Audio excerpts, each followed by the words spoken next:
Привет! Мы знаем множество случаев, когда песня становится хитом, но зачастую даже не задумываемся, что за этим хитом стоит. Часто песня попадает под категорию хита не только благодаря мастерскому исполнению вокалистам, но и благодаря синтезаторному хуку. Сегодня я хочу рассмотреть с вами оба случая. Вы на канале Релиз, и мы начинаем.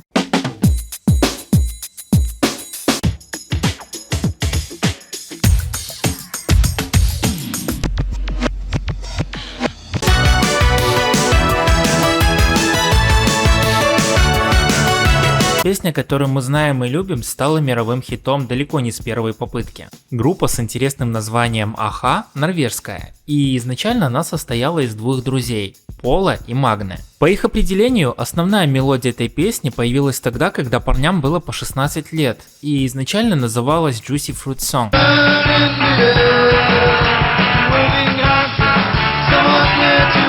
Первая попытка выбраться за пределы Норвегии особым успехом не увенчалась, но это было лишь начало большого пути. Какой-то продюсер послушал песню и сказал, мол, ребят, песня отличная, но если вы будете продолжать ее петь, далеко вы не уйдете. Парни послушали совет большого дяди и нашли Мортена Харкета. Группа взяла международное название Аха и попыталась снова закрепиться в Англии. Теперь песня про фрукты называлась Lesson One и была примечательна тем, что Мортен Харкет пытался пародировать выкрикивание петуха.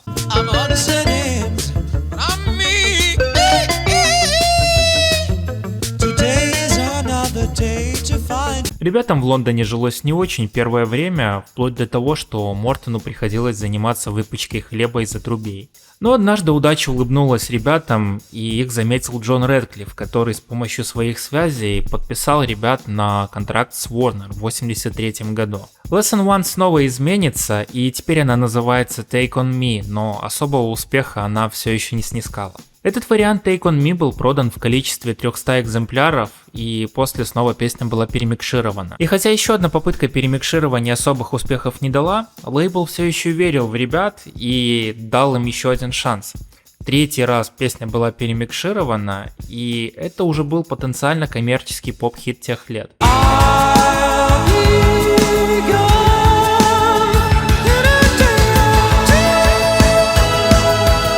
Именно так и появился тот самый классический вариант Take On Me, который мы с вами знаем. В плане Take On Me все довольно просто, впрочем, как и всегда. В качестве ударных я взял звук драм-машины Lin. Сразу все проставим с вами.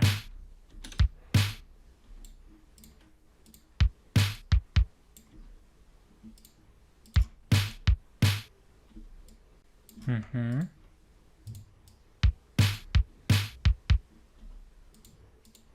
Так. Теперь у нас идет двойная бочка.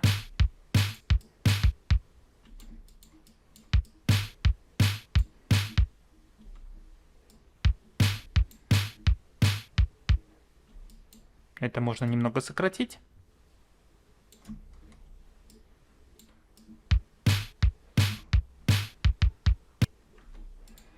И заканчивается все таким же снейром.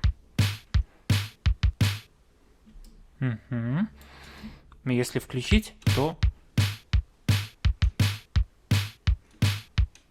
это, впрочем, понятно. Ударные есть, я думаю, что пора заняться басом. Я не знаю, что было в оригинале, но что-то мне подсказывает, что это какие-то винтажные синты от Roland, поэтому мы поступим следующим образом. Возьмем Джона и выберем какой-нибудь пресет басовый. Пойдет. Давайте попробуем что-нибудь записать. Я продублировал ударные, чтобы было больше места для записи баса. Давайте попробуем записать.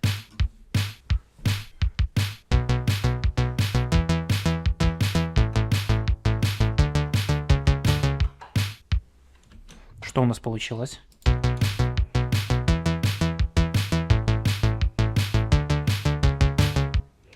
Отлично, отлично. Давайте теперь это все переместим в начало.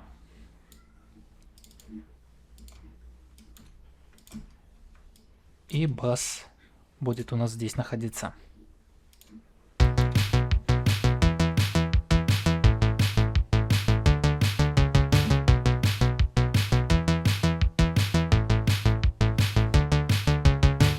И И теперь, пожалуй, самое интересное, наш лид-синт. Если я не ошибаюсь, это был Jupiter 8. Я навел некоторые справки. И нам нужен пресет, который называется Polystack. Сейчас сами все поймете.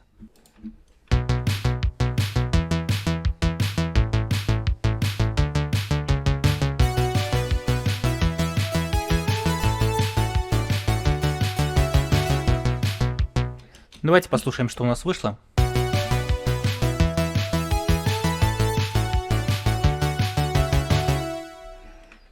Отлично, давайте мы это продублируем. Первую ноту мы отправляем в самое начало. И третий паттерн хотя бы так, чтобы проигралась эта известная партия дважды.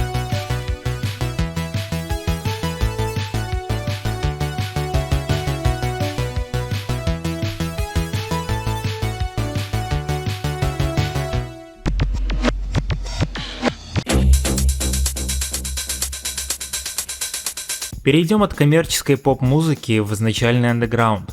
Песня, которую мы узнаем с первого барабанного лупа, но что же все-таки за ней стоит? Давайте разберемся. Не каждый может похвастаться таким эпичным вступлением, но давайте будем честны, синтезаторный хук здесь на самом деле решает. Вот только последовательность аккордов, созданная, чтобы разрядить обстановку, или же наоборот уколоть, была придумана задолго до появления этой песни. Сравните эту песню с песней легенды эйсид хауса Маршалла Джефферсона. Песни Джефферсона долго будут играть еще в клубах, а песни Technotronics еще дольше. Группа была основана бельгийцем, который хотел принести элементы хип-хопа в европейскую музыку. Он использовал сэмпл классического трека Маршалла Джефферсона как основу. Позже стиль, в котором работал Богарт, получит определение классического хауса или же нового ритма. Чтобы вывести проект на новый коммерческий уровень, нужно было что-то особенное. Богарт понимал, что его образ ботаника никак не будет вязаться с клубной культурой. Именно поэтому он использовал темнокожих актеров.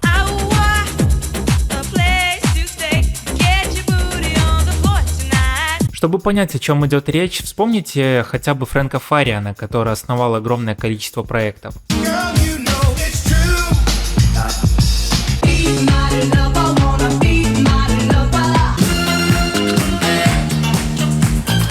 Почему же эта песня так сильно въедается в мозг? Пожалуй, здесь есть несколько объяснений. Первое, это явно смесь американской и европейской клубной культуры, а второе, наверное, тот самый синтезаторный риф, аккорды, которые были позаимствованы у Маршалла Джефферсона. Третье, пожалуй, это 909-я драм-машина. Прямое продолжение Roland 808, что я могу сказать, в ногу со временем. Ну и четвертый элемент — это вокал певицы Я Кид. Детище Богарта нашло отражение в умах людей, да еще таким образом, что нужно постараться. А сейчас я хочу показать, как что-то похожее плюс-минус можно накрутить. За основу в качестве баса у нас взята 7-я Yamaha, знаменитый Late Bass. Все просто. Темп у нас 126 приблизительно. Я уже все это дело проставил.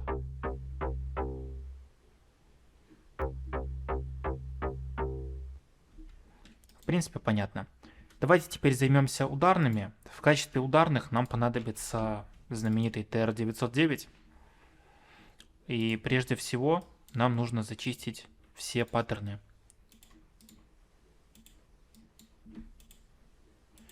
Так, бас-драм можно в принципе оставить. Бас-бочка — вещь такая, которая всегда пригодится. Угу. Кроме бас-бочки, что мы имеем? Мы имеем хай-хеты. Один закрытый и по 2 открытых. И все это повторяется. Приблизительно так.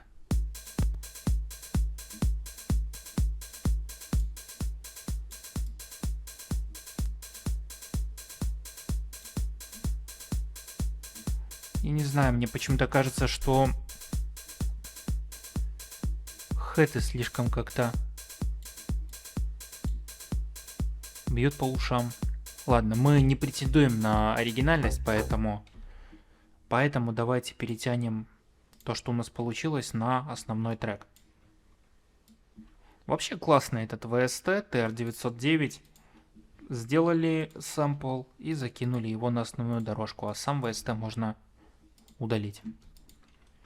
Давайте продублируем несколько раз и послушаем, что у нас все-таки вышло.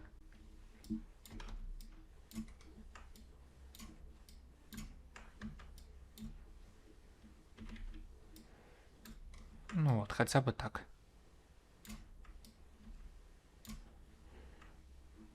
Это можно убрать. Давайте послушаем.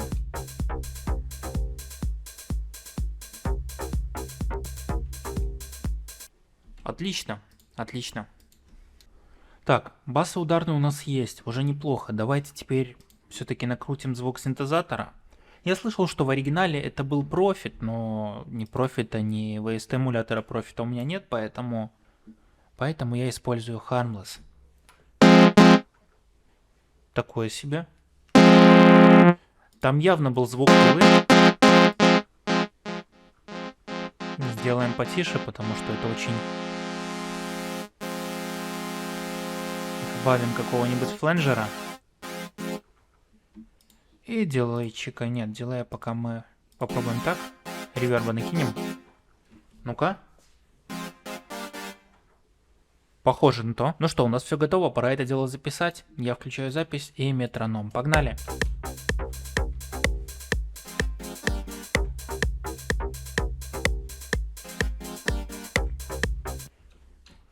Ну что, давайте послушаем, что у нас вышло.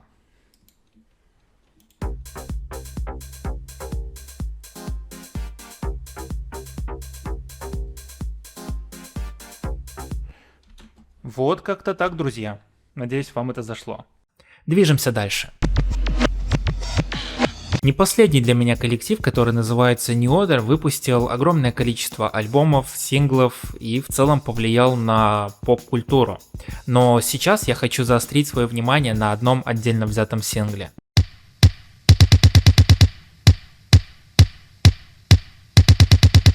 Прежде всего название. Что же такое Blue Monday? Стоит понимать, что blue — это не только синий цвет, но и также это слово, которое означает уныние. Как правило, это применимо к тем случаям, когда в воскресенье было очень весело, а в понедельник ты в подавленном состоянии идешь на работу. Люди говорят о многих трактовках этой песни. Одни говорят о войне, другие видят переход от рока к синтезаторной музыке. Некоторые даже сюда примешивают смерть Яна Кертиса.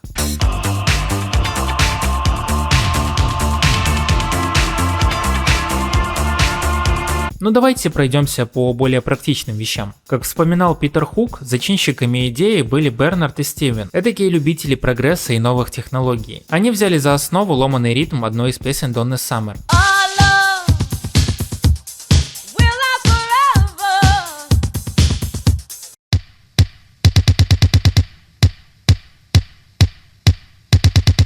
Но потом Стивен сбил настройки драм-машины, и также хорошо восстановить их не было возможности. Позже Гилберт расскажет, что в ее обязанности входило вбивание нот в драм-машину, перед ней лежали стопки с бумагой А4, и на них была расписана последовательность нот. Но так получилось, что одну из нот она пропустила. Из-за этого получилось так, что мелодия песни немного не совпадает с ритмом.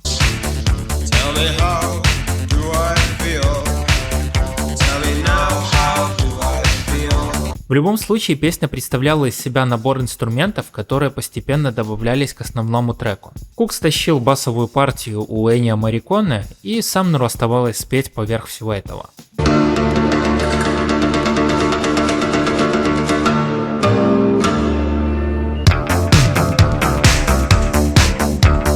В те времена Хук читал Фатса Доминго, и там как раз фигурировала строчка Blue Monday. Он посчитал, что текст должен быть специально неосмысленным, и строчка как-то прижилась. Плюс тогда был понедельник, и он посчитал, что это будет весьма уместно. Люди, знакомые с творчеством New Order, знают трек 586 и ее сумасшедший ломаный ритм. И технически Blue Monday является ее усовершенствованной версией.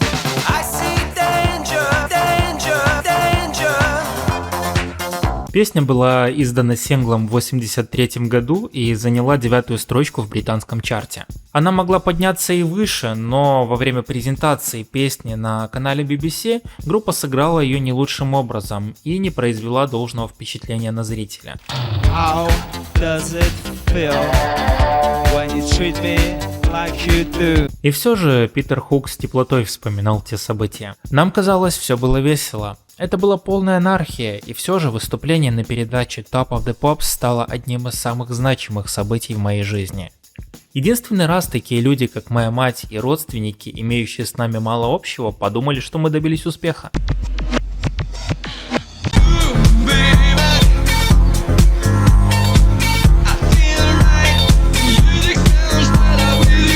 Так или иначе, этот трек слышали все, но что же за ним скрывается? Давайте сразу пройдемся по клипу, чтобы понять, что здесь происходит. Мишель Гондри, французский режиссер, создал клип, который никого не оставит равнодушным.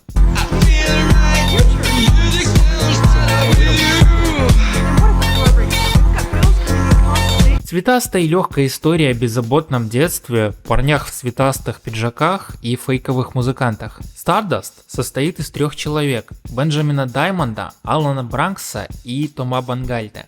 Да-да, тот самый Тома Бангальте, который через несколько лет создаст культовые костюмы роботов вместе со своим товарищем по группе Ги Мануэлем де Омем Криста. Я говорю сейчас о Daft Punk. А пока они просто перестали фотографироваться и позировали в самых разнообразных масках. Music Sounds Better With You, а точнее ее история, начинается в парижском клубе Rex Club. Алан и Бангальте создали своеобразный каркас трека, а Даймонд просто изображал какие-то звуки, буквально мурлыча в микрофон. На следующий день парни обосновались в студии и использовали 2-секундный сэмпл Чаки Хан.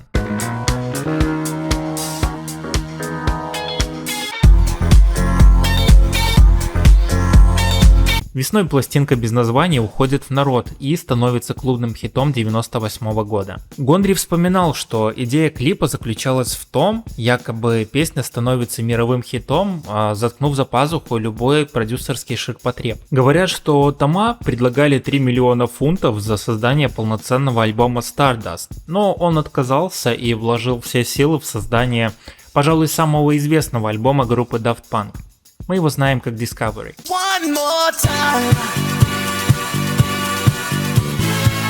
Группа вспыхнула и пропала, но стала своеобразным предвестником французского хаоса, за что мы ее и полюбили.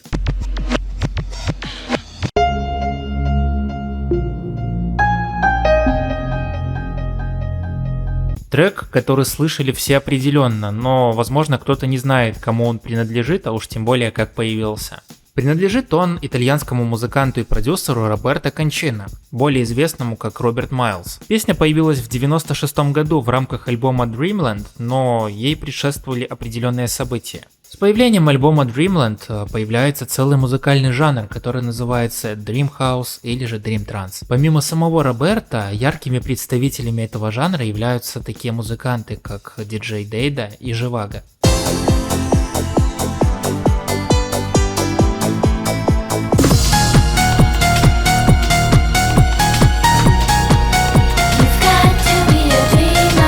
Как вы могли догадаться, основой этих треков является мелодия, сыгранная на синтезаторе. Зачастую это цифровое пианино с определенным количеством дилея и реверба. Майлз был первопроходцем в этом жанре, и Children, который мы с вами знаем, это лишь один из ее вариантов.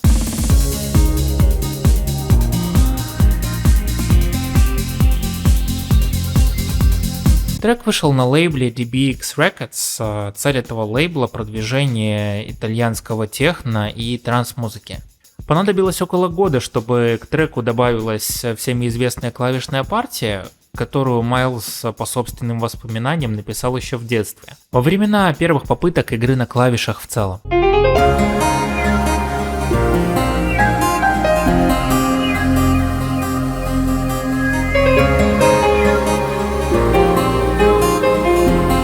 Поговаривают, что Майлз вдохновился на написание этого трека тогда, когда его отец привез фотографии детей из Югославии во время войны.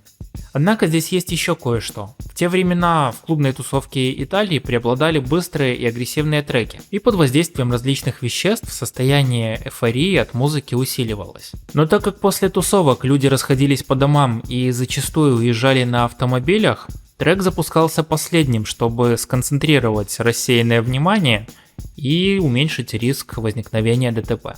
Майлз вспоминал, как он играл трек Children первый раз. Я поднял глаза и увидел море воздетых вверх рук, по лицу каждого расплывалась улыбка. Ко мне подошла девушка в слезах. «Что это за музыка?» – спросила она меня. Наверное, никогда не забуду этот момент. Я тогда понял, что смог передать свои чувства через музыку. Моя мечта превратилась в реальность, добавил Майлз. Есть довольно спорный момент, якобы мотив гитары был позаимствован у Патрика О'Хёрна.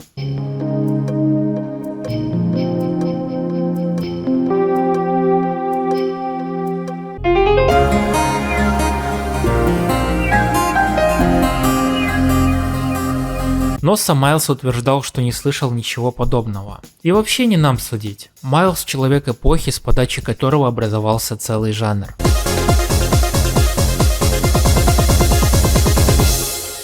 В мае 2017 года Роберт Майлз покинул этот мир, оставив замечательное наследие электронной музыки.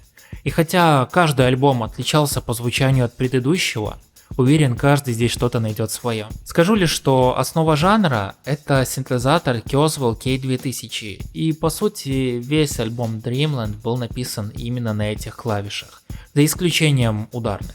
Кстати, кому интересно, у меня было видео, где мы записывали с вами трек в жанре Dream, можете ознакомиться. Я покажу вам, как можно приблизительно накрутить звук того самого цифрового пианино.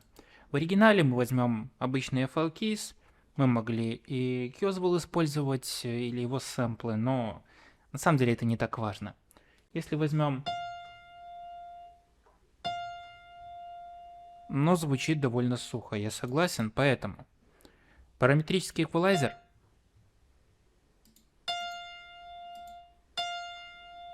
Уже поярче звучит. Теперь дилейчика. Угу. И реверб добавляет некое эхо для этой картины. И, друзья, тот самый загадочный органный бас, который мы могли слышать во многих треках на альбоме Dreamland.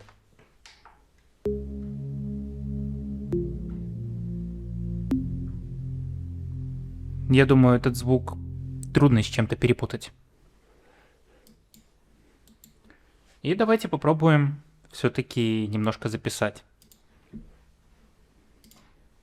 Начнем, я думаю, с органного баса. Не путать с органным басом с Syntacor M1, о котором я, кстати, ранее рассказывал в своем ролике.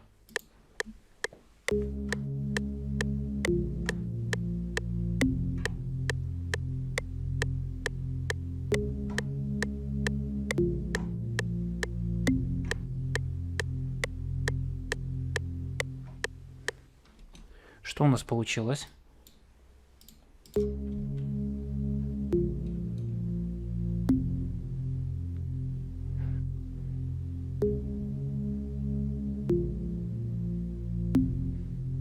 Да, отлично. Я думаю, пришло время непосредственно клавиш, хотя я и записал несколько не в тот паттерн. Перфекционист негодует. А это у нас будет орган. Ну что, попробуем?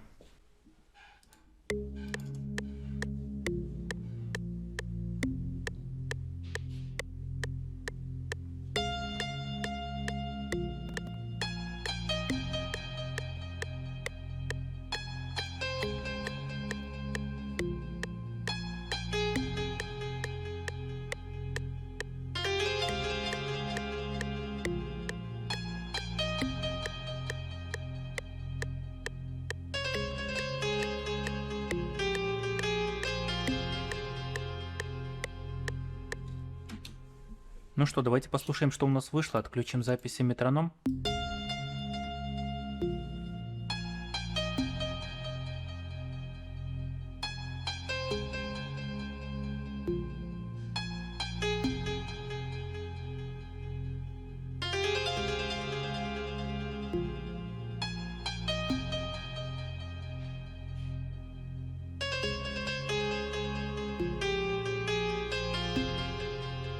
принципе, как-то так это и писалось. Надеюсь, что благодаря этому видео вы узнали больше. И признаться честно, мне очень нравится этот процесс, хотя бы по той причине, что слушаешь свою любимую музыку и освежаешь ее в памяти. Спасибо, что досмотрели видео до конца. Не забудьте подписаться, поставить большой палец вверх, можете даже нажать на колокольчик. Это был релиз, и очень скоро мы встретимся с вами снова. Пока.